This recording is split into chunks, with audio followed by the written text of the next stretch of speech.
Welcome back to Pistons Worldwide. We've got a fun show for you today after a bit of a brutal game against the Rockets, which we'll get into in just a moment. We've got my man, Tom, her Korean Pistons fan. Tom, how you feeling, brother? What up, no? Yeah, have a bit of a hangover, and that game made it worse, but let's do it. Oh, man, like I said, we're going to talk about that game and everything that went on in it in just a moment. But if you haven't already, please hit that subscribe button, hit the like button if you can. It just helps us grow the show, grow the channels. Go subscribe to Tom's YouTube channel at Korea Pistons Fan.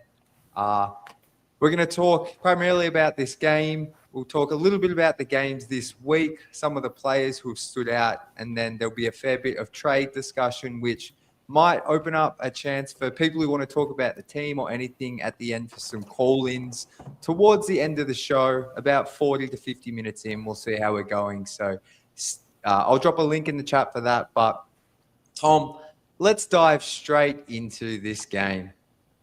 Yeah. Initial reaction. Disclaimer, because of I slept very late last night, so I actually missed the first half. It was actually the first half of basketball that I missed, a half of game that I missed, not because of work. So that was really depressing. So basically, you actually helped me catch up with it. But well, I was surprised because the last text I got from you yesterday was a photo of, was that a beer or like a cider or something? No, that's called soju. It's like that's soju. Oh, yeah, okay. That's soju. You're gonna try that with me someday. Absolutely. So I had a feeling, and I hadn't seen you tweet or anything. So I'm like, Tom's a bit quiet. I was like, maybe he's just hungover, but he was still asleep. But yeah, I was recovering. Yeah, the evil twin. Shout out to Maddie and Carson in the chat. But it was kind of a strange one. I feel like the first half and second half were kind of a bit of a similar story. The main story for me was just the Rockets starters, mainly Kevin Durant, but on the second night of a back-to-back, just honestly completely killing our starters or our star players, to be honest. Yeah, that was kind of disappointing because that was their second leg of a back-to-back, and they just had an overtime game on the road in Philly last night, and they had a disappointing loss. So I actually expected the Pistons to have much more energy than this, but it looked like the Pistons were the team with on the second leg of a back-to-back or something. So it was kind of disappointing to watch. I was trying to think. I think a couple of weeks ago, I can't remember who we had a big win over. The Knicks. So that Knicks game, that was the Knicks had a day's rest. I feel like we talk about this on every stream, but we have to. Yeah. So it was a similar story in the sense like the Pistons this time had the rest, and the other good opposing team coming in was on a second half of back-to-back, and it was the same story. Obviously, the Pistons didn't lose as badly as the Knicks did that night, but the Rockets came out immediately. I know you missed the first half, Tom, but Kevin Durant was had his shot going in the first half. The Rockets' energy was up. They definitely outplayed the Pistons in the first quarter and a half, and they kind of outplayed the starters again in the second half. But for me, I must admit, this is the first game with Cade where I've just been like, man, that was just a Cade stinker. I don't know if the wrist is still bothering him, but seems like it. Yeah. Yeah, his jumper just feels off from mid-range as well as three. But maybe the illness was still lingering a little bit. But I don't really want to make too many excuses because 12 points, 6 turnovers. In a game like this where I just feel like we didn't need him to score 30, but it just never felt like he was aggressive, and the Rockets trapped him and they did a good job on him. But it's just really tough to win when your best player really doesn't put together a stretch of any dominance. And then I thought Duncan not really been able to fire at all until the last minute. That just, those two not being non-factors really hurt the team, I felt like. Yeah, we have to give a huge respect to Ime Udoka and his staff because they're really good at making defensive schemes. Like how they were covering the Pistons were really kind of special. Like they were guarding like Jalen Duren with Okogie and stuff, and they were allowing like Şengün to free roam around and stuff, guarding Asar, and they were doubling Cade every time he had the ball. And their defense really reminds me of the Pistons of the West. They have Asar. We have a lot of similarities if you really think about it. So it was really a fun game to watch from a basketball nerd perspective. But I'm just sad we were at the short end of the stick. Yeah, and I think like this loss is definitely disappointing, but it's like the Rockets were the better team and they deserve to win. But I never felt like, the Pistons are a fake one seed or the sky's falling or anything depressing. It was just like a bit of a tough, grinded out game. But I must admit, I don't know if it was in the end of the third or the fourth quarter, but there was a period where I was loving how physical and messy this got. Right. And Right. we'll And how touch on Jabari was getting in with Ron and all Ron, that. It was and then really good. Stu and like Jabari kind of got into it on and off a rebound. Like I was loving the Right. physicality. Maybe some quick positives. I thought the trio of Ron, Stu, and Danis I thought they were all exceptional considering Yeah, they the were. type of game it was. Like it is really refreshing to watch, especially like Ron was really good. He had a very good game tonight, and like Stu was really good too. Just it's just the starters that they just didn't have it tonight, which was kind of disappointing. And yes, Jack replied to Austin, yeah, we're gonna like have a time for chatting with you guys. So I really hope to see you, like, because Yeah, the I story can with get Austin Austin, up. like, the story with Austin, like, he was actually I think he works for the Tigers, and when he actually he said hi to me. At first, I didn't recognize him. I was like, oh my god! I still kick my sheets after that. Like, yeah. Anyways, No, I ran into Austin. I think it was maybe of the day of game 6. I was oh, just I'm wearing, walking. I got the Tigers hat. yeah. Let's go. I was just walking past Little Caesars, and there's like a food court there, and I was walking into Detroit, I think, and then Austin just came running out, and that's how we met. And then I saw him again at game 6. So, yeah, Austin, we'll get you up here for sure, my man. But back to the game, like, yeah, Tobias kind of struggled. It was just this. I will say as well, outside of the foul trouble, I like the way Asar played. Like, Right. I, I'm not. You probably missed it, Tom, but he hit like 3 kind of fadeaway jumpers in the first half. But it wasn't just those shots. Like I just thought his overall aggressiveness, like he was crashing the glass. It says he was a -14, but I think that was more of a case of the lineups he was in. And yeah, I thought if he can bring that type of aggression to every game, that's the Asar we love. Like he had a really nice like pick and roll feed to JD, I think it was. I just love the way he kind of moved around tonight. I'm not sure if you got to see much of it because he was better in the first half, but I thought he stood out as well as taking some positives away from this game. Yeah, Asar versus a man is always a treat to watch. It's like, um, but one highlight I watched tonight was like a man just gave Asar the little brother treatment on the post. And I was like, oh my god! And the funny thing is, I'm sure you already know about this. When Asar is in Houston or when a man is in Detroit, they actually sleep in their houses. Like they just go to their house and um, like, yeah, so it is kind of fun to watch. It is a disappointing loss, but always watching Asar versus a man, it's always a treat. Like it's just Yeah. hilarious. You can see it in their eyes. They really want to win the game. And after the game, a man said something to Asar, and he obviously like said something like funny because Asar was like laughing about it. Yeah, no, those two are fun. And like overall, like I mean, when the Rockets had Jalen Green, I hated them. But now that they don't have Jalen Green, like considering this is the rivalry matchup, like I don't have any hateful feelings. Even when they're beating us, it's weird. I kind of just like their team. And there's some real Right. similarities there. But I yeah, love I want Houston, to man.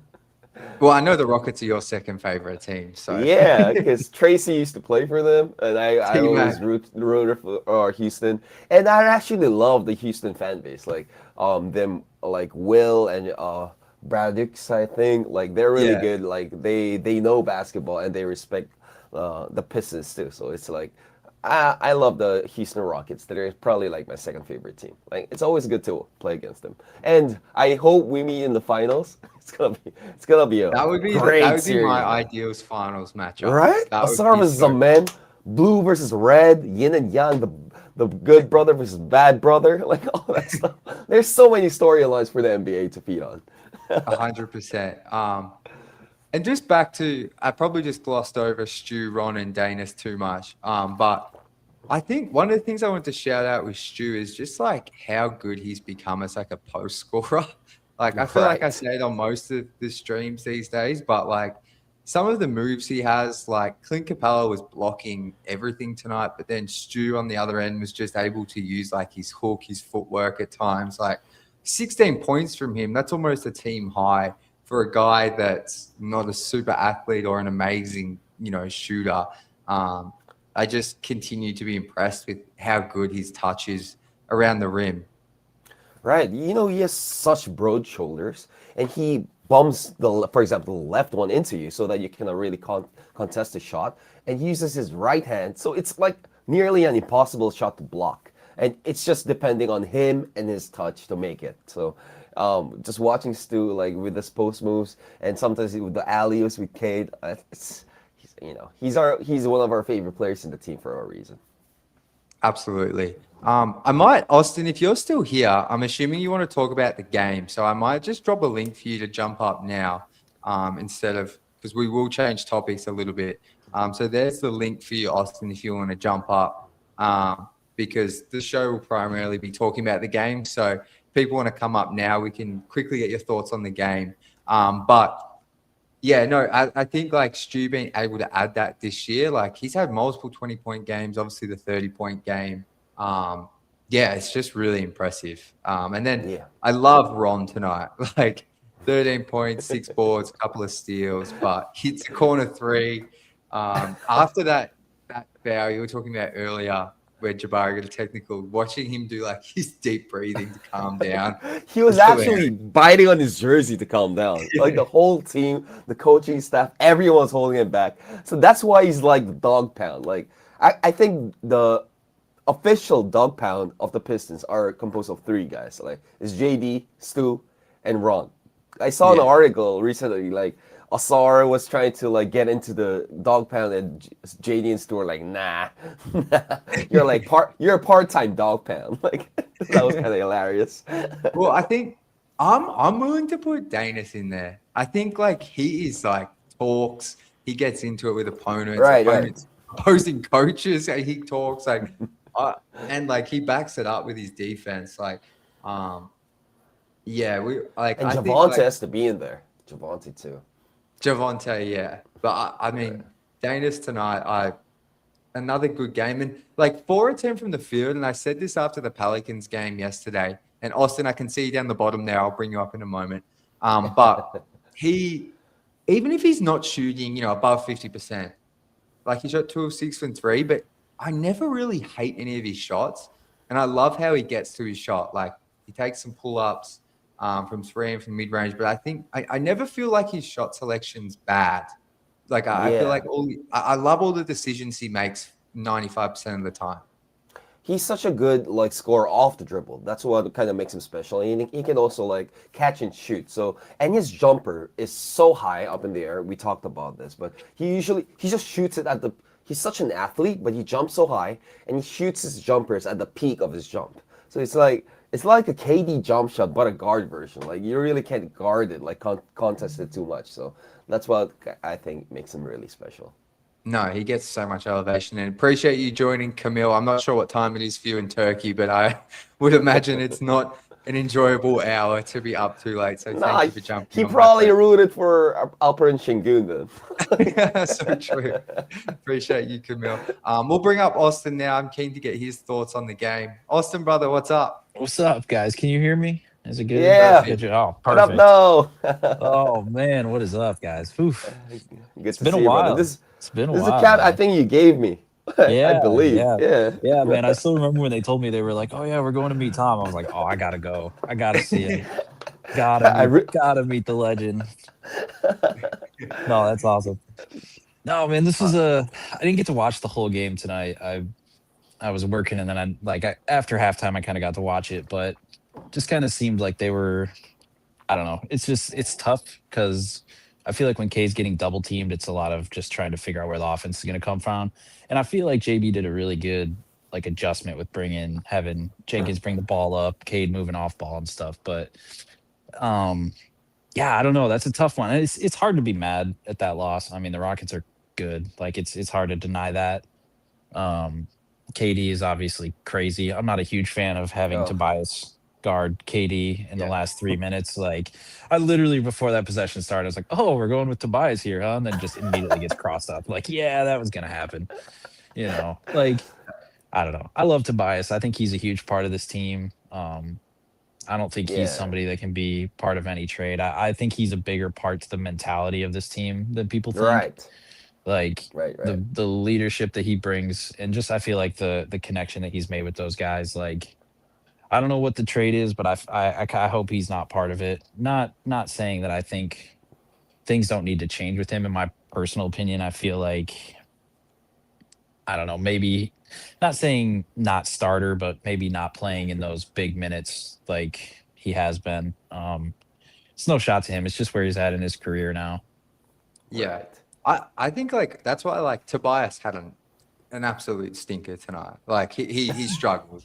But like I'm not gonna get on him too much because I think he's actually been since coming back from injury one of the He's most been consistent great. players. Yeah. So like yes, he's struggled and like you said, like I think it's more on JB for putting Tobias in to defend KD. Like you can't Yeah. really like Tobias at this point doesn't have much lateral movement. So anyone Yeah. with like a decent crossover and a bit of a first step, like that's why I feel like he can do reasonably well on Jaylen Brown because Jaylen Hmm. Brown's not like he relies so much on strength and just Yeah. bullying and pump fakes, and he can kind of just stay in front. Whereas I've noticed like anyone that's got like a crossover like KD or has a first step, like he just at this stage of his career doesn't have it through like the hips. Yeah. But I look, it's tough. Like I agree with you, Austin. Like he is a massive part of the culture and off the court stuff. So I know a lot of people want him traded. I've certainly discussed like a lot of trades involving him because of his salary, but I feel like you're Yeah. probably right in what the front office, how they view him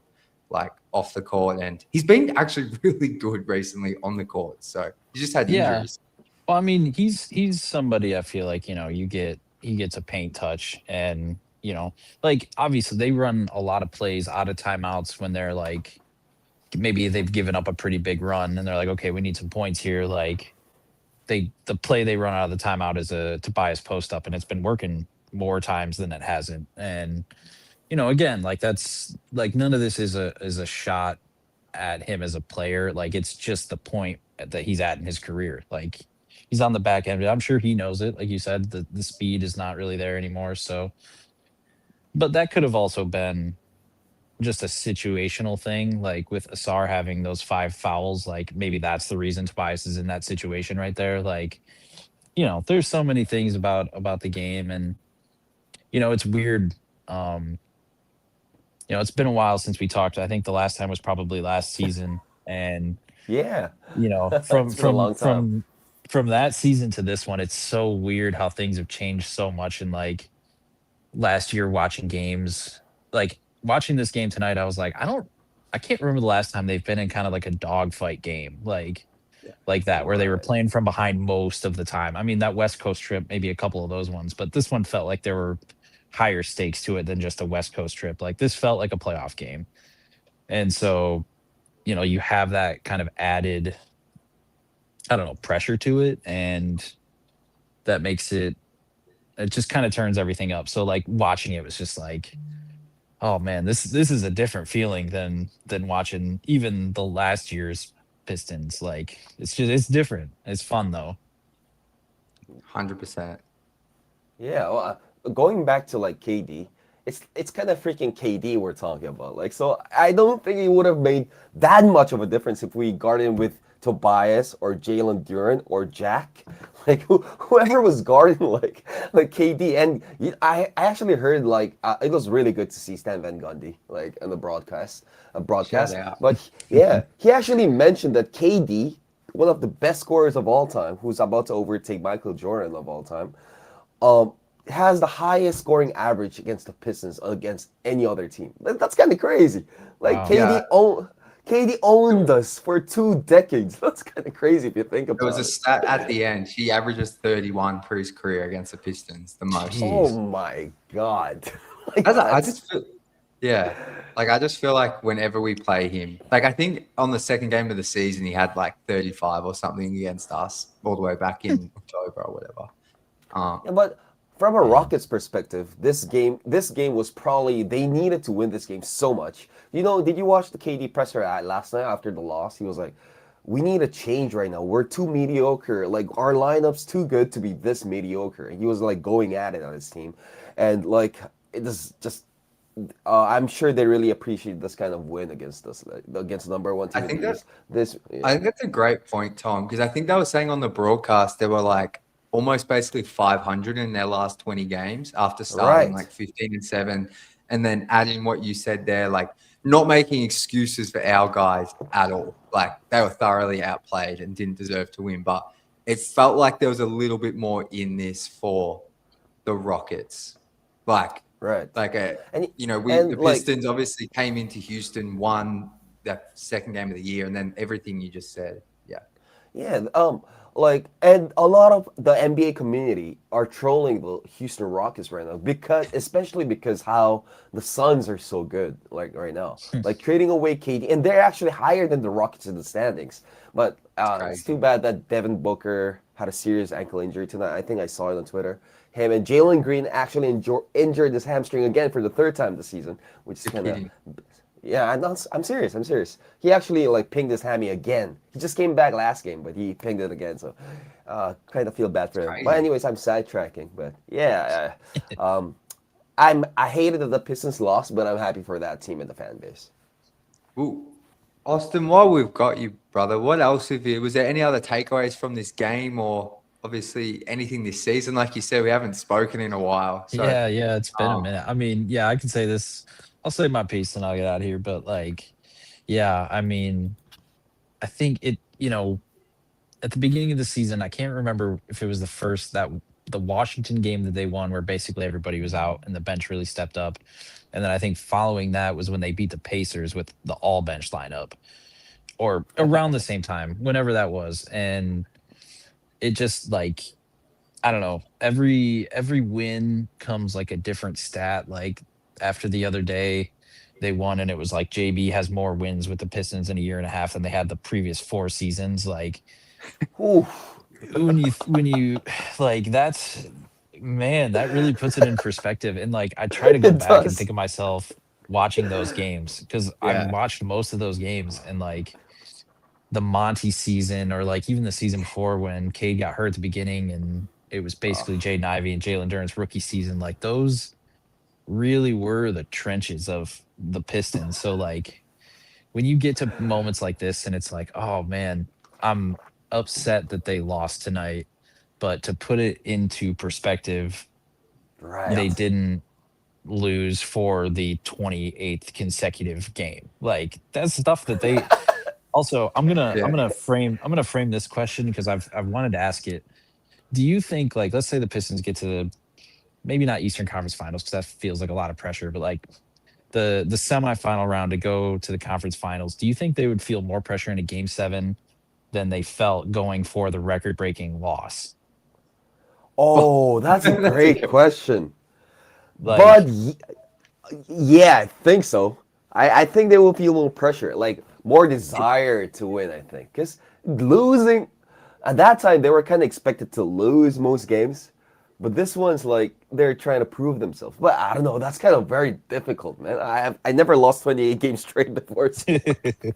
I still say the playoffs just because I'm expecting them to still be the number one seed. So even though they're kind of in a way because they're so ahead of where anyone thought they would be, I still think once you get to the playoffs and you're there and you're playing, say it was against, I don't know, the Magic. I can't even think of a team, but I 4 don't or know. I 5 still think seeds. So more pressure. But it's a great question because it just kind of shows like that's the thing. Like I think Sarah was saying it in the group chat maybe that this team is still so young and like Yeah.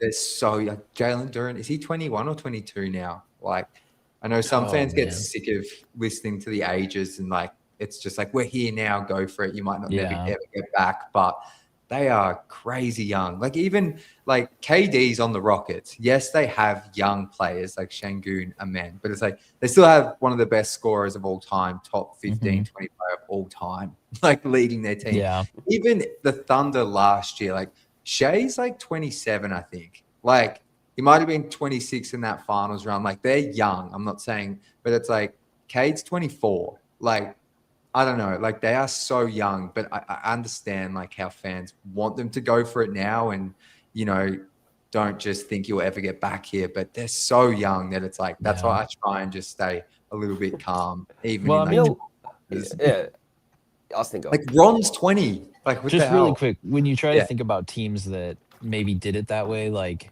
Golden State is, I mean, I'm not saying we're Golden State, but it's a team that was built with their own draft picks and over time became really good and won a championship.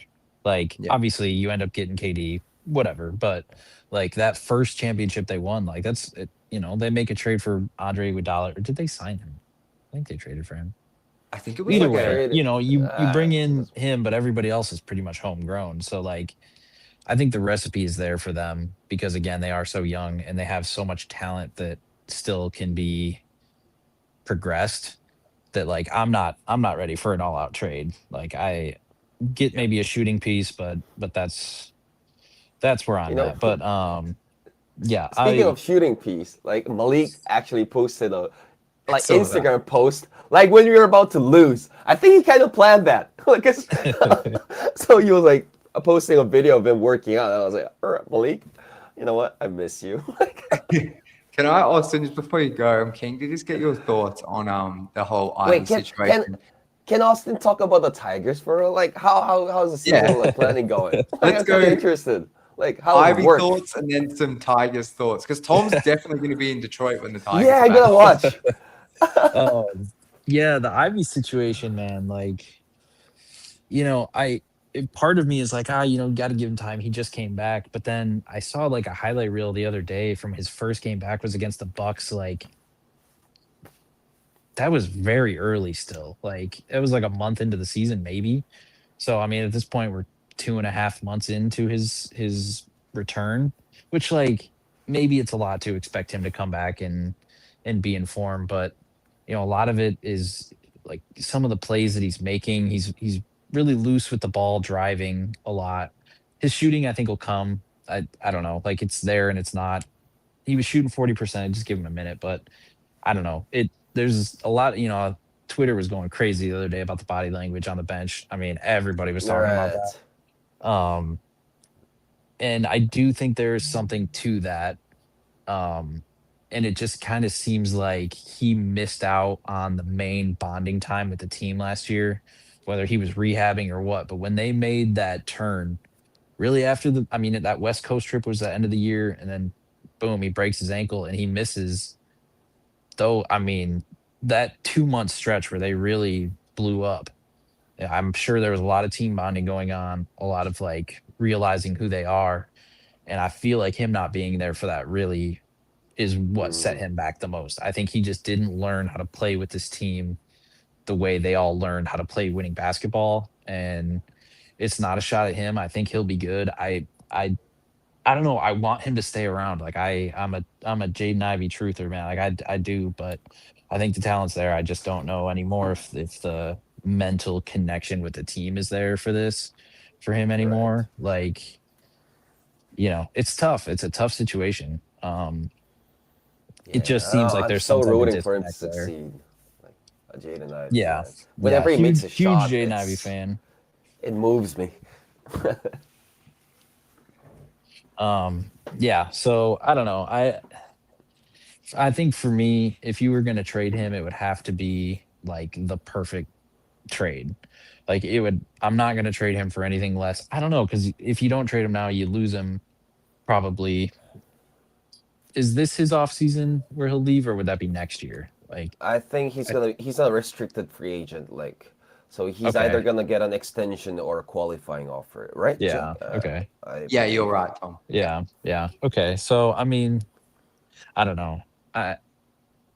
That's such a hard situation, but it just seems like the way that they're playing him, it just is indicative that it's just not really meshing. And it at the end of the day, it is what it is.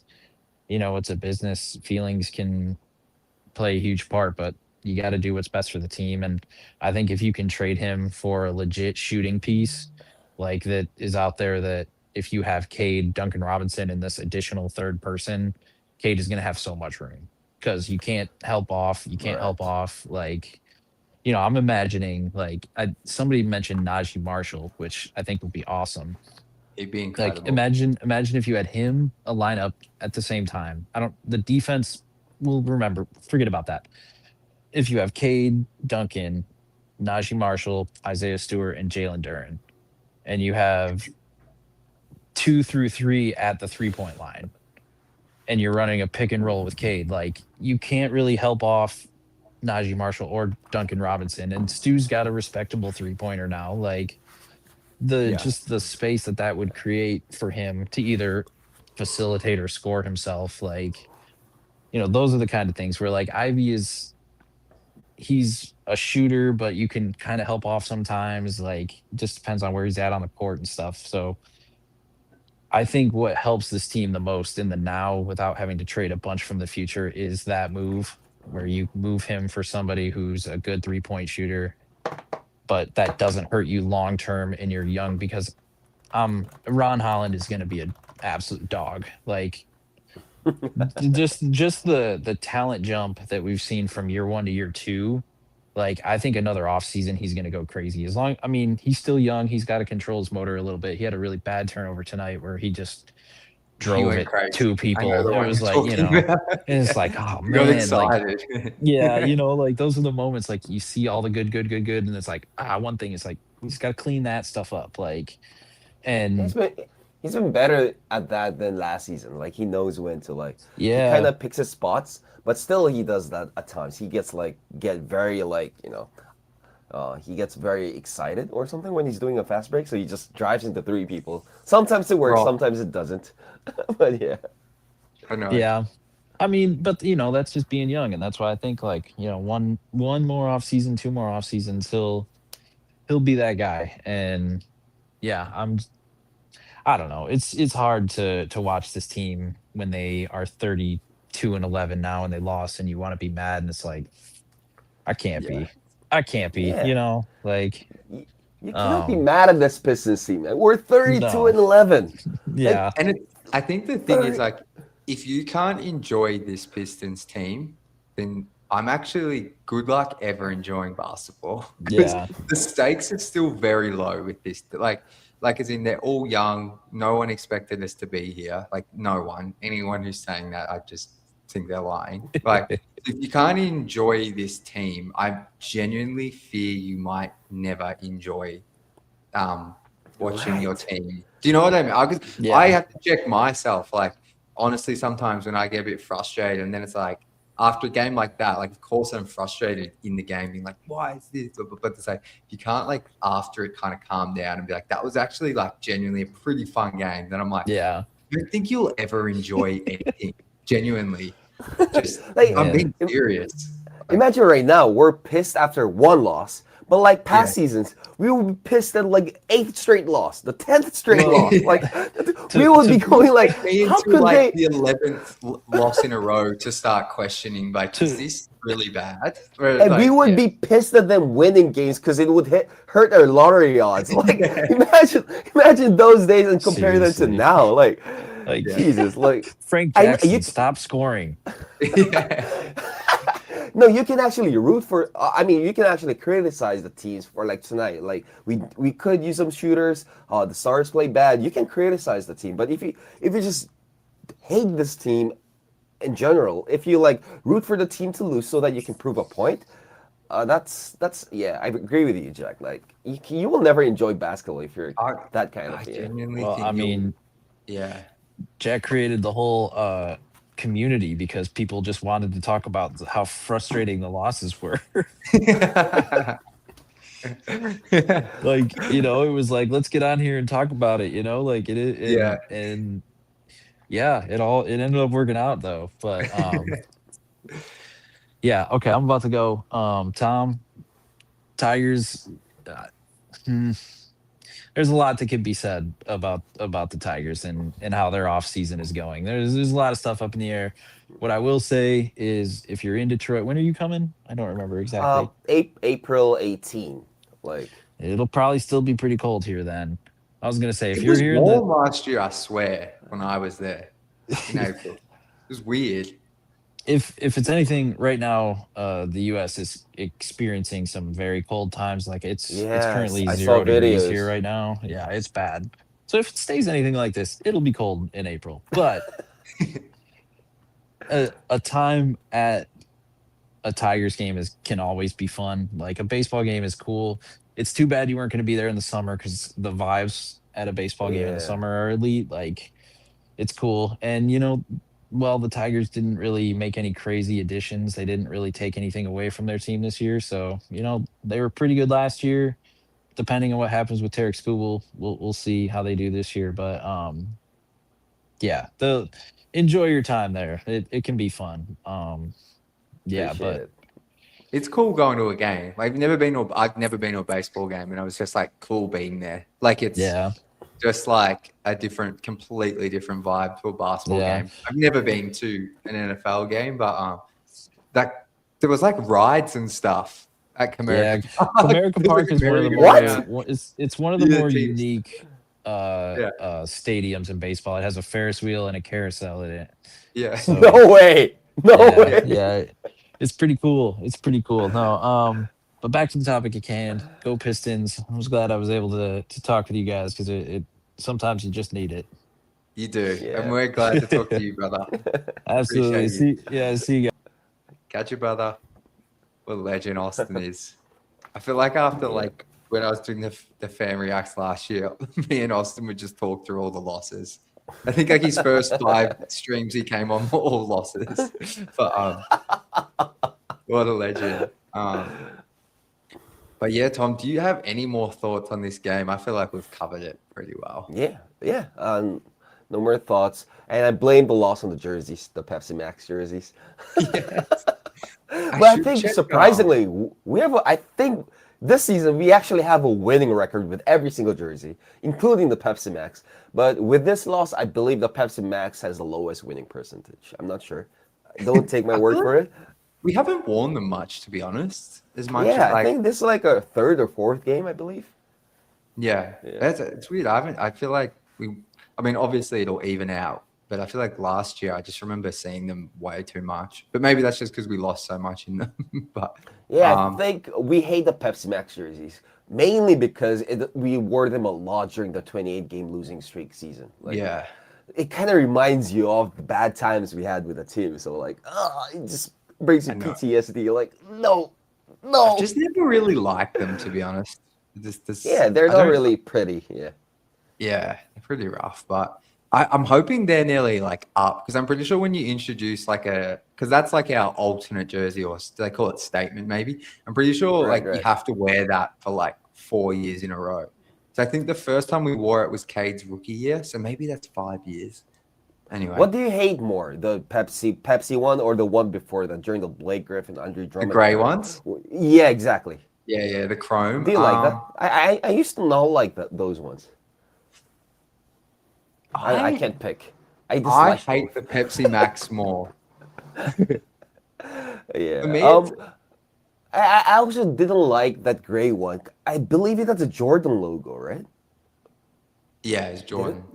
So I was Didn't like, Pistons jersey with a Jordan logo? Nah, man. It's just nah. Isaiah like will hate this. Like, Shout out to Maddie. 21 games over 500. Definitely can't be mad. That's a great way to look at exactly. it. Lava Sand says play Ivy or trade him.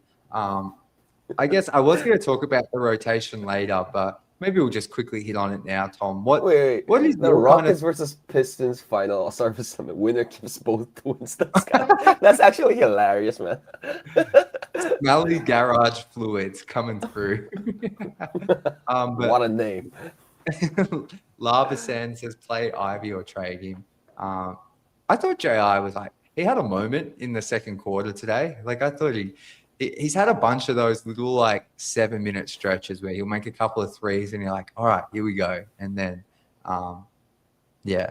just I don't know. Like we talked about trading him a lot. Like a lot of Pistons fans are like talking. If we're talking about trades, it's usually Ivy or Levert or Tobias. It's those three that are usually mentioned in trade rumors.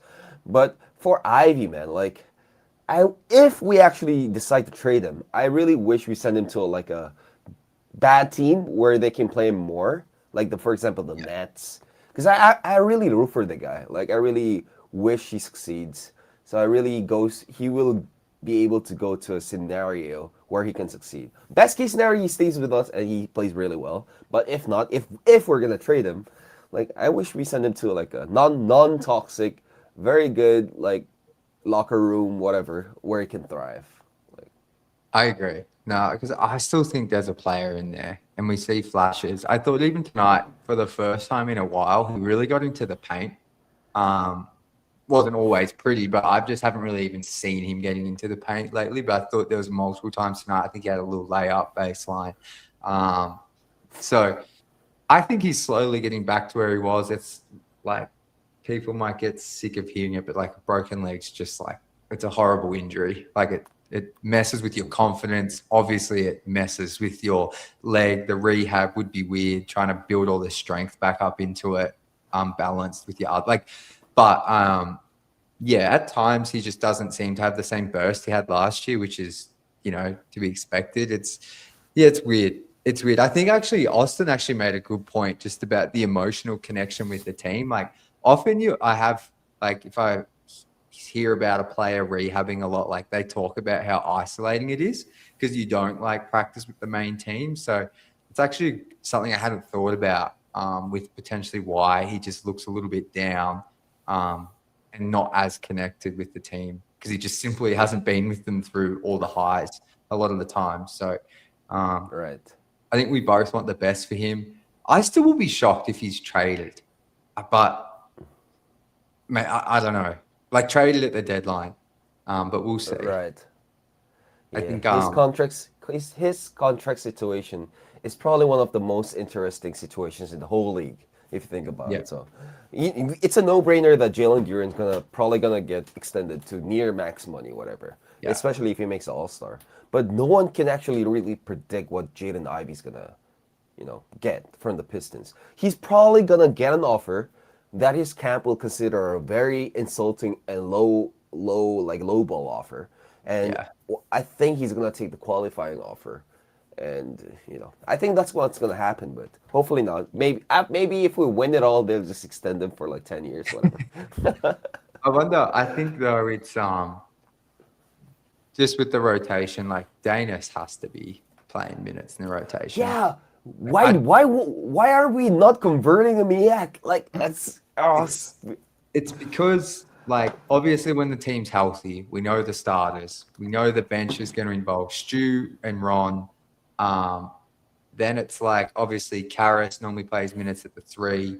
Then we have Javonte as well, but then you have it's kind of the minutes between Ivy, Danis, Levert, and Sasser at times. Like those two are constantly, the 4 of them are kind of competing for 2 spots. And obviously Karras has like the major height advantage on them all. He's the vet, so he's probably going to get minutes. So it is kind of between Danis and Ivy in a way, but obviously they're trying to play JI to figure out who he is.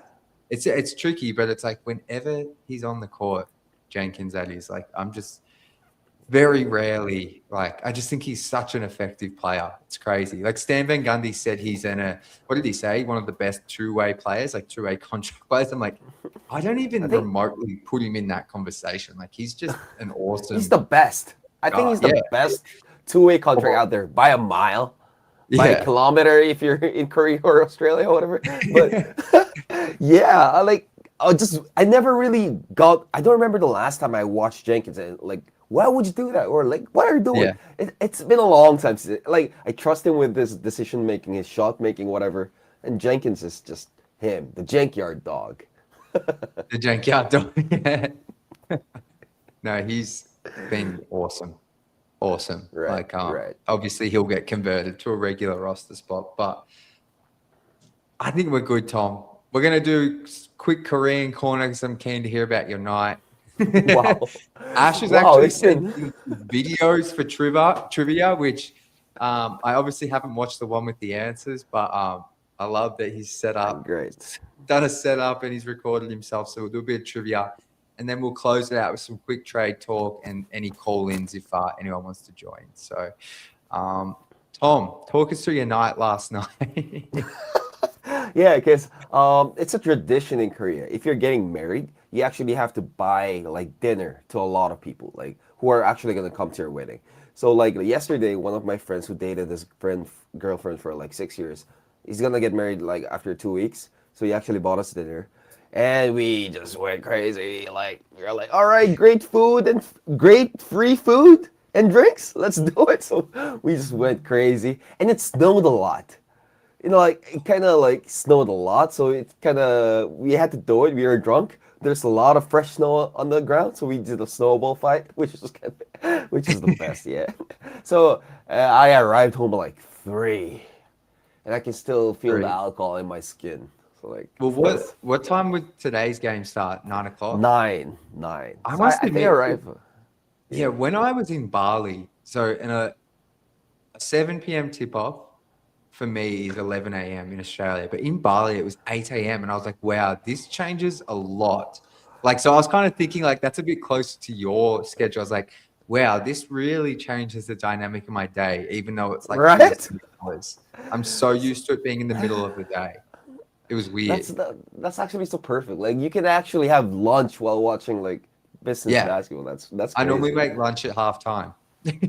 Wow. Like today I actually had breakfast, I guess, hangover breakfast while watching the game. So yeah, nothing too much else has been happening in my life. I've just been looking for like places to stay in Detroit, and I got recommendations on where to go this time. Like since the last time I went to tons of places, but there are again tons of great places that I haven't been to. So I got recommendations a lot, and if chat you could recommend some places, I would love that. Absolutely. I know you just said them to Austin before, but what dates again is it? April 18 to 25 I'll be in Detroit. Okay, so is that 5 full days or 6 full days? No, that's like 7. Yeah, cool. I arrive in Detroit time 18, that's a Saturday.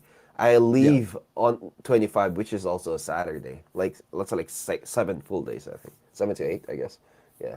So I'm so excited for this one. It's gonna be a longer trip actually than the last time, I think. I can't because you're flying direct to Detroit. Exactly. Yes. Yeah. Yes. So I'm so happy. Like it's all I'm thinking about these days. Going to Detroit, you know, having food there, like going to like places. Yeah, it's all I can think about. No, how about you, brother? It'll be not much, dude. I'm just moving. I'm finally setting up a proper studio, so I'm excited for that. I'm in a different, like, I've moved Your around. Backdrop's different. House. Yeah, I'm just in like I'm in where our bedroom used to be.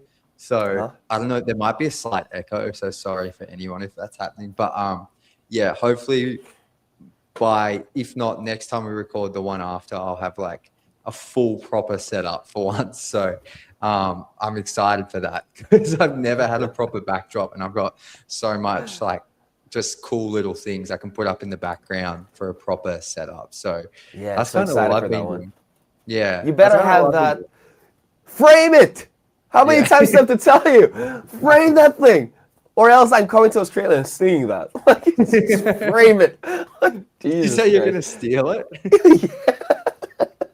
telling it straight to your face. I'm going to your house. Go say, hi, Andy. Can I just go to Jack's room for a while? Just can't take the thing out of there. And did you watch that Cade video where he tripped?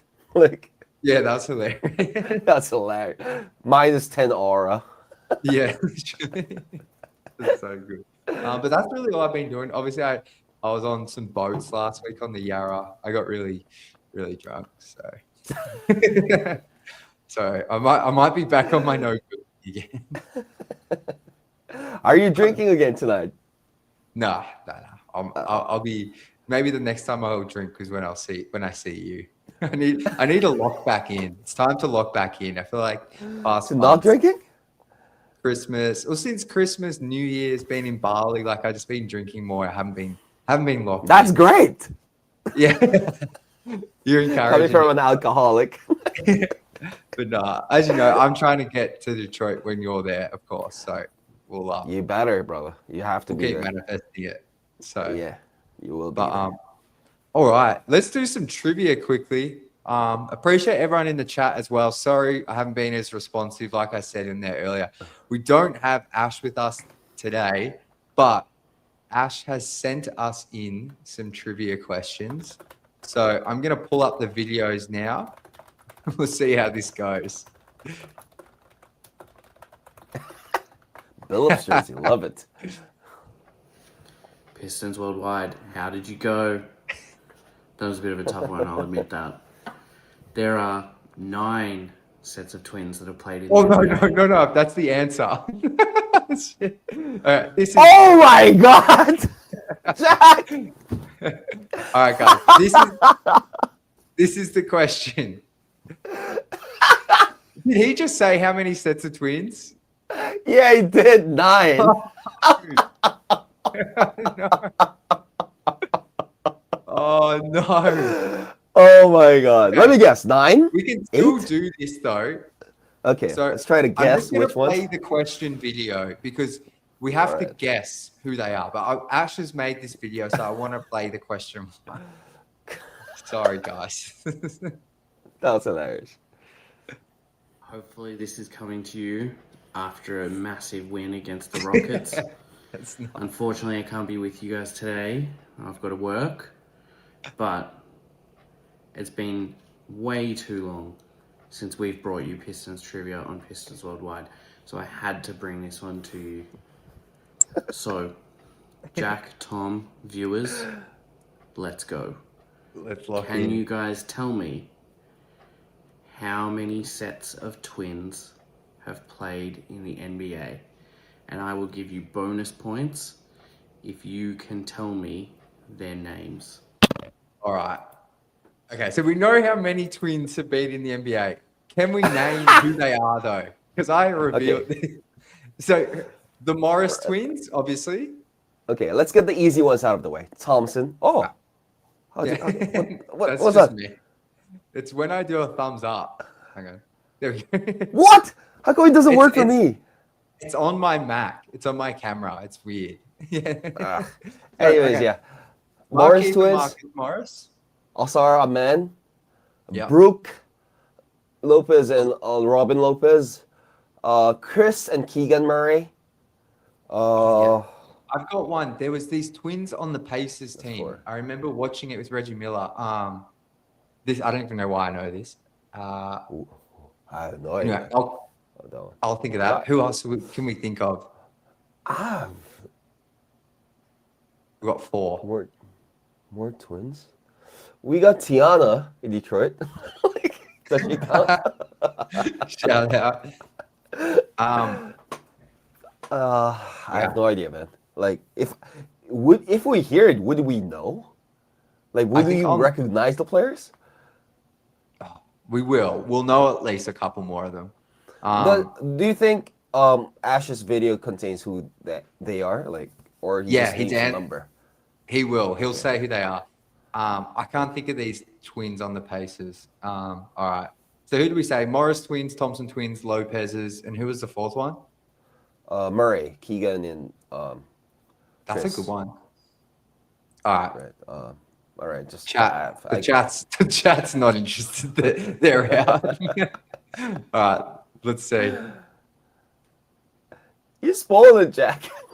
I know. There you go. That was a bit of a tough one, I'll admit that. There are 9 sets of twins that have played in the NBA.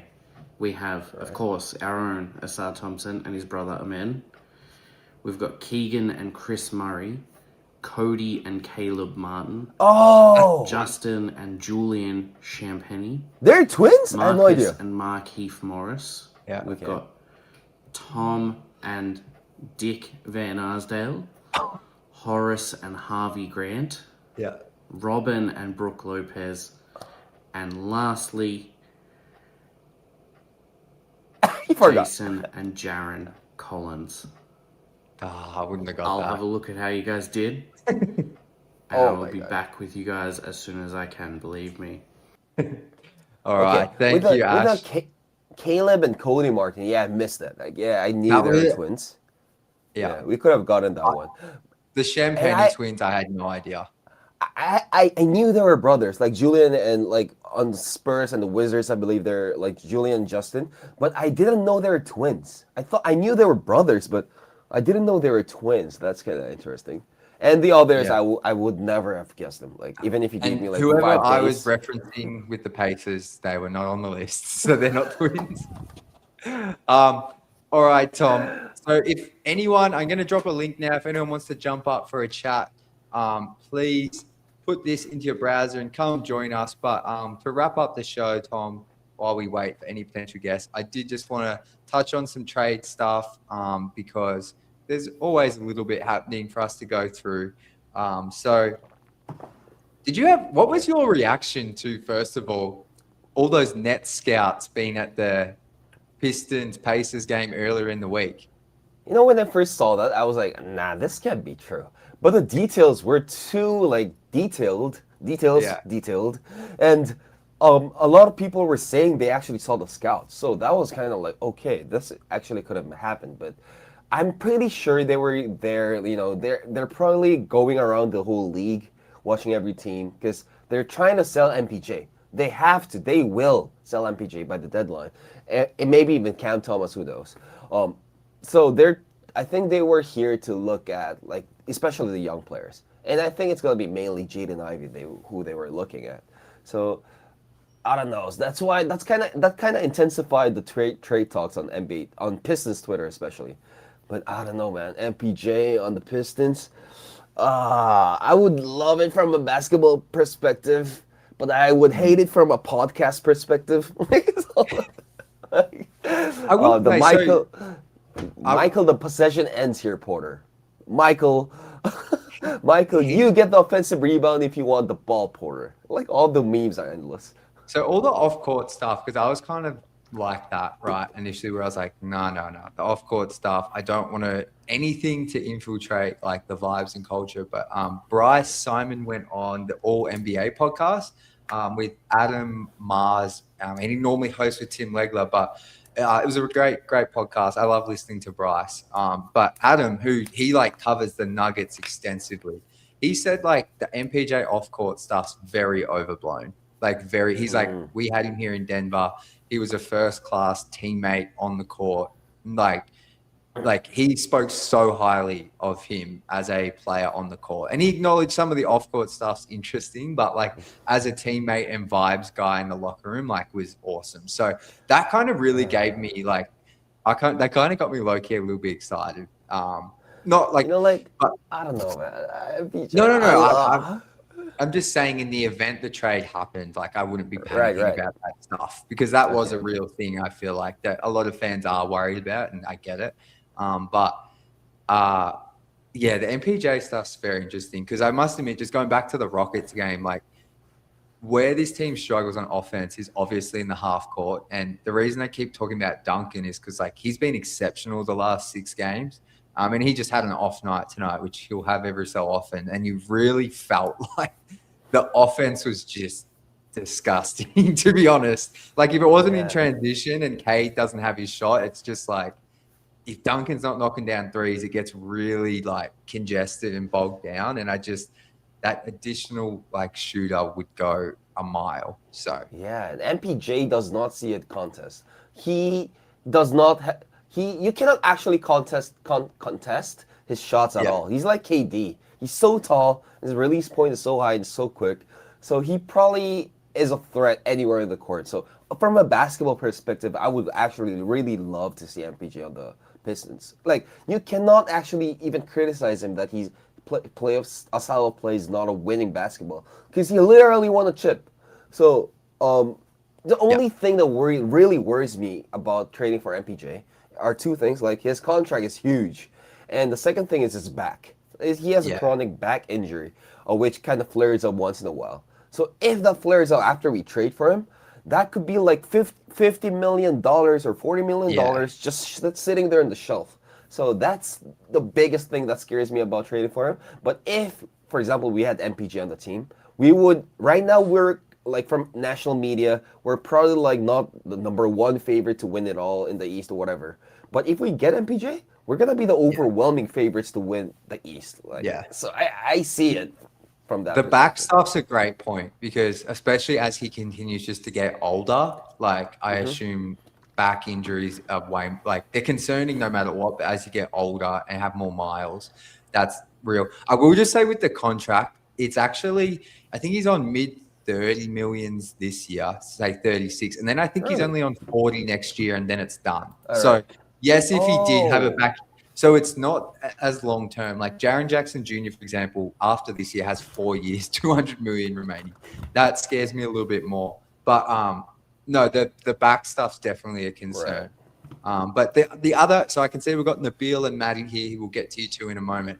The other rumor I just wanted to bring up because this was kind of a bit of a legit one. Was the Herb Jones stuff. So Brett Siegel, Clutch Points, who it's actually been pretty good with news, I feel like, the last 12 months. It's like an insider. Brett Siegel's pretty good, He's something really came like, out of nowhere, I think, on my Twitter feed last year, but he's I've really good. weirdly been following him for like 5 years, but I feel like he's kind of really just taken off this past off season. And he was just talking about, he mentioned Jose Alvarado linked with the Pistons, but I don't really see that. The thing I wanted to ask you with the Herb Jones is he said basically he doesn't see, it's not likely Herb Jones is moved, but if so, the number one team that comes to mind is the Pistons, and the deal would basically be Ivy, and he said draft capital for Herb Jones. What's just your thoughts on Herb? I do have like his stats, and so he has a bit of injury history and stuff, but just overall, what are your thoughts on that? So one thing about Herb, he's like top 3% of defenders in the league. Like he's really long. He can guard 1 to 4, and sometimes small ball fives too. So defensively, like he's like an Aussie Thompson. Like he's not as athletic, but he's so long and so like strong that he can. If you imagine a lineup with Ron Osar and Herb defending you, you're probably gonna have like the office night of your career. So like from that perspective, I would love it. But Herb Jones as a shooter, I think, has been very overblown. Like he's a respectable 3-point shooter at best, I think. Because when he was a rookie, he was not really a shooter at all. He's like a case of stew. Like he can make them when he's open, but he's not like a shooter that some people make it out to be. So having him out there would increase our chances defensively a lot. But he's not really going to help our offense too much. I don't think he averages like 10 points this season or like that. And He's just at 10, like just 10. yeah. Okay. And the biggest worry about him is his injuries. Like he gets very different kinds of injuries all the time. Like I think he just came back tonight from an injury, a lengthy injury again. He got injured like 3 or 4 times this season. I know this because I picked him up and dropped him in fantasy so many times. But yeah, that's another worry about Herb Jones. But he's a great player. He's a kind of player that any team would love to have. So this is like the type of move, like I kind of echo everything you're saying, Tom, about him as a player.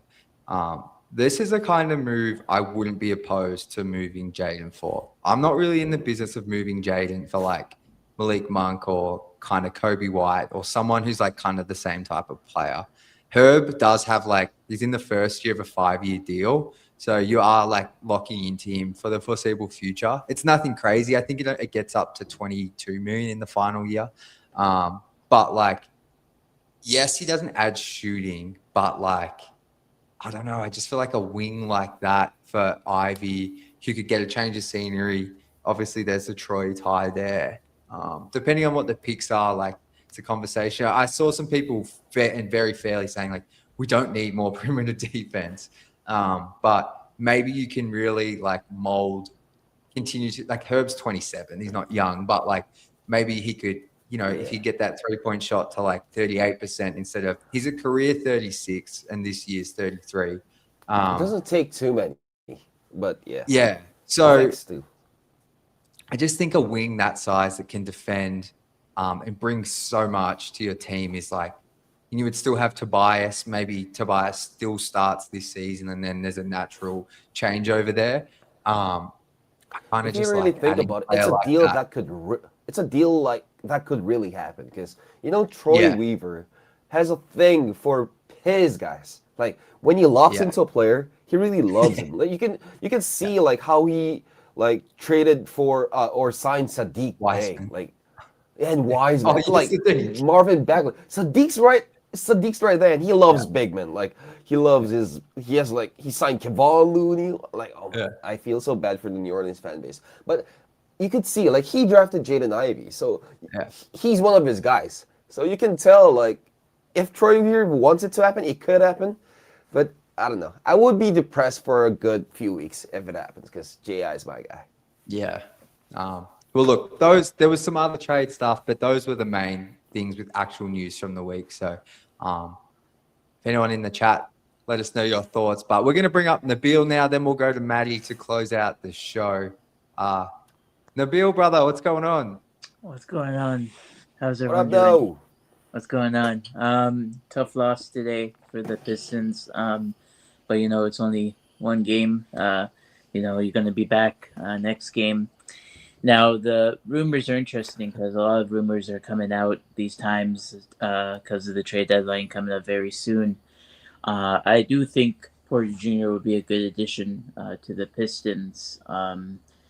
As Tom said before, he won the championship, so it would be a good get to add someone who has had championship experience. And if you want to go out and win a championship, you surround yourself with players who have been in those situations before. He's not only that, he's only a good shooter, and Pistons could use some more shooting on their team. Shooting is really good for everybody. I wouldn't say he's the best defender in the world, but he's a solid defender. But I would think Brooklyn will go all in for trading him. They're trying to rebuild, and I think Pistons would be a good addition. Herb Jones also, he's a good defender, and he would help the Pistons. But so wow. You just went straight into it. Oh, I did. Yeah. And Tom, I heard that you're going to Detroit. So I hope you have a good time there in April.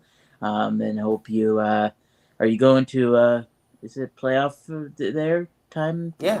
I'm actually going to watch the playoffs, yeah. Oh, bet. So have a fun time. I hope you have a good Do you live in Canada? Are you Canadian? Yeah, I'm Canadian. Yeah. So did you see the Red Wings swept the Maples? Like, sorry. Let me tell you something. I'm more focused on the Raptors right now than the Leafs. The Leafs suck ass right now. Sorry for the message, but yeah, I saw the Red Wings won, and the Red Wings are first in the Eastern Conference right now. So shout out to them. They're actually so good right now. They're like the Pistons. Shout out to them, Pistons. And Red Wings, Detroit sports coming up. Yeah. How about that? Well, you better be here after the Pistons wipe the floor with the Raptors next game. Their next matchup. When's our matchup? I have no idea. They're the only team we haven't faced yet, I think, or in the. I feel like we're just never gonna play the Raptors. Yeah, we have to play each other 4 times, I think. So we have to squeeze it in until the season ends. Pistons versus Raptors is always fun, especially if it's an LCA, because a lot of Canadians, because Canada is so close to Detroit. Oh yeah, you could hear Canada, like Toronto fans, in LCA, like in years when we were bad and they were good. I think Yeah. this year it's gonna be a different. Yeah, this different year's different. scenario, But it was nice talking to you. I gotta go and finish watching this Raptors game. Oh, cool. All right. All right, enjoy, Nabil. Thanks for coming up, brother. Take care. Bye. Enjoy Gotcha. your night, brother. All right, let's bring up Maddie. He's got a special jersey. We need you, bees. We need you. Man, I miss him. He actually wore it like with the name on Back, the front. hey, just I want shows. people to see his name straight up. Is that Oh my signed? God. Yeah, it is signed. It is. Let's go. Jesus. My So- Did you God. go down to I actually- Savvy Sliders to get it signed? I went. He did a signing at a spot, kind of in Metro Detroit. It's like a sports store, and he always has players in to do signings. He actually has Duncan Robinson tomorrow, and I cannot make it. Damn. I'm so bummed about that. Hit him up So with the call. store's gonna have Duncan Robinson do an Yeah, event Duncan sign. Robinson's tomorrow, and then he's got Duran in 2 weeks. So Why I'm am I trying to not make living that in one. Detroit? Why am I not in Detroit, man? We need you And to Malik- help us set up some shows, Tom. Jesus, play I it really up. want to live there, man. Man, but I was watching. I don't know if you guys ever see Beasley's Snapchats, but he said, he's been watching the Pistons a lot, and he said, Yeah, I like, can man, tell. it's kind of bittersweet. We're number 1 in the East, and then he said, like, I'm looking at that. I'm like, do they even need me anymore? Oh. Beasley, we need you. We need you. Straight up. I I think he knows it. He knows it. Yeah. Like he posted an Instagram post today after when we were like about to lose. So he knew the Pistons fans like me Yeah. would go to his page and go like, "We miss you, man. We need you, man." He knew Right. that was gonna No be lie, the I case. seen Like, your comment, and then you guys mentioned Beasley a couple times. I'm like, I'm putting the Beasley jersey on. It's time to break it out of retirement. But I actually bought a shadow box because you always rib Jack about not getting his K jersey framed. I bought a frame for this, and I'm like, the day he signs his extension, I'm framing it. And obviously, we know what happened. So I put the shadow box up for now. yeah, you better like get a different jersey signed and frame it like. Right, I'm Get going to a- try to get a Cade one this year. I keep meaning to show up early, bring a Cade jersey, and have him sign it. Go Get down a to the side, Karis yeah. LeVert signed jersey. Tom. That can one might depreciate kind of quick. I don't know. I'll ask both of you this. Do you think the Karras hate is fair, or do you think it's just like, what do you think? Honestly, I'm not even going to be overcritical. I just feel like it's just not a good fit so far. Like, I figured, and I wasn't hard on him at all at first. I was like, you got to give him time. But I figured by now, he should just have a consistent role figured out by now, and he just doesn't. Yeah. Yeah, sometimes I don't think it's fair because sometimes he does play well, but people don't actually mention when Karis is playing well. Right. But they really go at it when he plays bad, which is often, to be fair. Right, So, right. Like, and another part of the hate is because he's JB's guy. Like, he has a long leash compared to how bad he's been playing. Like, J.I., Right, if he has a yeah, I lapse think on that defense, comes with it too. he gets benched. But Karis LeVert, even if you play bad, JB trusts him, like, because he played with him in Cleveland before and all that. So, but sometimes I think the hate is too much. As a proud, what do you throw up? As a proud owner of Just a a Karis cat LeVert appeared. jersey. Oh, what's the name of the cat? Lucas, Lucas. Lucas. Oh, that's a very bothering me right now. that's a very human name. Lucas. Right. I have a cat named Jerry, Tom and Jerry. It's not with me That's right actually now. but- perfect. Right. But so for the LeVert hate, so I went to the Boston game this past Monday, and man, like the crowd is just done with him. Like I couldn't believe it. Dude just screaming like, "Get him the F out the game!" I'm like, holy. And then the two guys next to me, I could tell were really pulling for him. Like anytime he did something good, they would point it out like loudly. But then toward the end of the game, even them two guys were like, "Man, what is he doing?" Yeah. But that was just a bad game for him overall. I think I think Karras as well, his mistakes are always like every player makes a mistake throughout the game most of the time. Right. Like a turnover or they miss something, but some mistakes are way more subtle than the others. And all the Karras's turnovers always just feel like diabolical. Like, Right. like, then he'll come down and like in that Boston game, he actually had a couple of nice assists. Like he did make some like good plays, but it's like for him, it's either good or horrible. And he hasn't Right, been for real. like you said, Maddie, like it is kind of telling that at this stage of the season, like there's still a time where I think actually in that Boston game, he barely played in the second half. And even Danis took a couple of his minutes, like that he hasn't been able to just consistently play 21 minutes and Right. be effective. Like it just hasn't ever been like that. So And I was get just why people are frustrated. looking at his raw numbers. It's crazy how many career low in points, second career low in assists, career low in free throw percentage. Like it's just crazy. And there's a lot of like categories like that for him where it's just kind of career lows across the board, which I really didn't see that happening, honestly. Yeah. Yeah, when we signed him, because I was so happy, because I was such a fan of Karis LeVert, the Brooklyn net. Do you remember that Brooklyn net with D'Angelo? He dropped like 50. The vibes were crazy. They were dancing on the bench and all that. And Karis LeVert had a career season there, and I loved him. Like he was so good slashing to the rim. He wasn't that much of a shooter still back then, but the way he slashed to the rim and like played as a secondary playmaker. So when we signed him, I was like, all right, let's go. But he really has been disappointing to say the least. But he wasn't. He's not as bad as people make him up to be. Yeah. Right.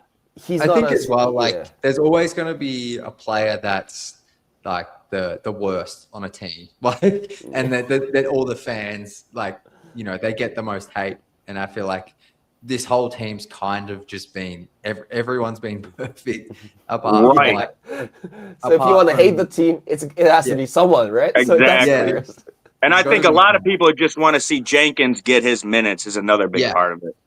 Yeah, right, definitely. Some Karis LeVert chat. How good is that?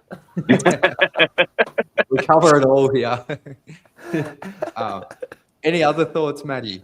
But so that Boston game, man, the crowd was incredible for that. But we had a lot of Boston fans. Like they travel well for sure, and we were chirping back and forth the whole game. But it was playful and lighthearted. Like I didn't hate them like I hated the Knicks fans. I can say that. But walking out of there, all of us are just like, we need to see this in the playoffs. Yeah. We need to see these two teams meet again. That was probably one of the best games that I watched the Pistons play. Like, as a fan of basketball in general, that was such a treat to watch. That was such a great game to watch, yeah. And when Duncan had the crazy play where he just threw it behind his back, relocate, we were going crazy for that. That was insane. That was an insane play, yeah. Duncan, struggled tonight, but he's been unbelievable. He's been really solid. His last 6 games, he was crazy. Go, Tom. Sorry. Did you guys expect Jaylen Brown to miss that shot? Because when he had that ISO, I was like, "Oh my god!" I held my scared breath to death the whole time, and then the Boston fan in front of me is sitting there recording, just getting ready to catch the game winner, and I'm like, "Do not make this. I do not want him to go home happy." I got my girl Andy to film me, obviously, like for the post game video. And like, I remember when I was watching it back, like it misses. You can see it miss on the TV, but I kind of just stare for another second, and my reaction's really delayed because I was like, I thought that was going in. So we thought it was going to get the crazy bounce, and then I like it took the me Kawhi a couple of seconds to react because I was like, I thought it was going in. And then I realized, like, oh wait, we just won, but it was just, I thought it was going down because that's like he was like money in the mid range. Right. Jaylen Brown's been playing at MVP level, like really. Yeah, he's been balling. So well this season, and he cooked us for so long and so many years. So I was like, all right, I hate you, but I think you're gonna make the shot. Thank you, brother. I hated we were only up 1 because I'm like, I do not want to see them have a walk-off game winner. Like, that's the worst. In your home building, for the other team to walk off like that. That sucks. Yeah. But we got the dub. He was exceptional, though. Like, after, I think 2 weeks ago, I was crying on the show about him being higher than Cade in the MVP. But I'm like, I must admit, watching that game, I was like, he defended Cade reasonably well and dropped like 30. He's really good. Right. He's really, really good. He's a really good player. Yeah. I Yeah. was just sad that he did not have his like head print on us on like like on players against. So that's another thing. Anytime he had the ball or was at the free throw line, my section would just start chanting hairline, hairline, and it got so loud. Speaking of, did you Stan Van Gundy? Someone mentioned Stan before, but I didn't realize how much Stan loved Detroit. To be honest, he's on the broadcast like straight up best fans in the NBA, and like he's been like coach of the Magic, the Pelicans, coach of the Heat. Like he did his tenure in Detroit. Like I actually loved Stan as a coach, but like let's be honest, it's pretty disappointing. Like in terms of what expectations were. So like, and he was just like best fans in the NBA. So I was like, I thought it was kind of cool that he slipped that into the broadcast. Yeah, because I feel like the Pistons fan base is a little bit torn on him because of the Blake trade, like, and how it all kind of ended. But like, and he would be aware of some of that. But for him to just say that, I thought that was really cool. And then pointing out that T-shirt that Andrea posted on his like Instagram before, like that was kind of hilarious. When you know that dope photo when Stan's like standing like a bike photo.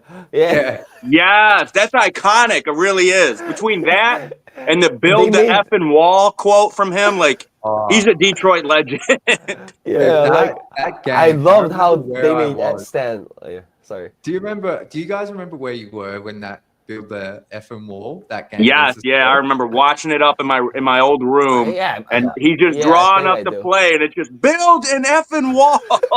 And Brandon Jennings just goes up. Well, obviously Jennings before hits like the lefty floater, I think it was. Right. And like, that's when the Spurs were like the Spurs and like so good. Yeah, just a powerhouse season in and season out.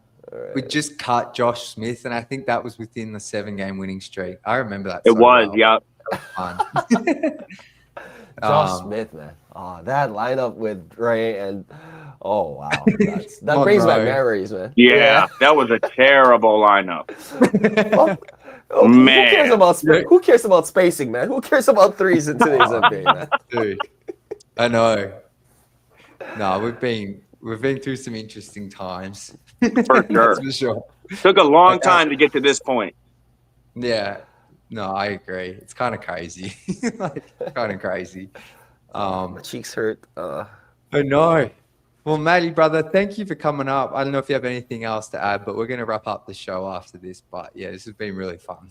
Yeah, that's about it. Go Pistons. Beasley, if you're watching this, we need you back, and we want you back for sure. Appreciate you, brother. We'll chat soon. No problem. Appreciate you, Go brother. Pistons. Go Pistons. Tom. I love that. That was fun. I don't have too much to add today for the show. Disappointing loss, but we're just talking about Josh Smith, Greg Monroe, and Andre Drummond running out together. That was a fun show, Jack. It was a fun show considering it was after a loss. It's been a long time since we did a stream after a loss, so it kind of feels, But if you really think about it, we're 32-11, 32-11, guys. This 32-11. That's crazy. If we win tomorrow, like on Monday or Sunday in US time, we're gonna be 33-11. So just on that quickly, they're playing the Kings at home. It's 7 a.m. start for me. So will you be up for that game? That must be 5 a.m. for you. It's gonna be 5 a.m. And yes, you better believe I'm gonna be up for that one. I'm definitely gonna watch that because there's a popular Korean NBA streamer guy who I'm friends with, and he is a huge fan of Russell Westbrook. So he's been forced to be a fan of the Nuggets. He's been forced to be a fan of the Clippers. Now he's a fan of the Kings, who are like the last in the Western Conference. So I'm probably gonna have to watch that. And if we win, I'm probably gonna go to his channel and just give him a few laughs here and there. Unreal. Well, thank you so much to everyone for watching, especially tuning in after a loss. I know it's always a little bit tough. But super fun. Wait for us, brother. Detroit basketball, let's go!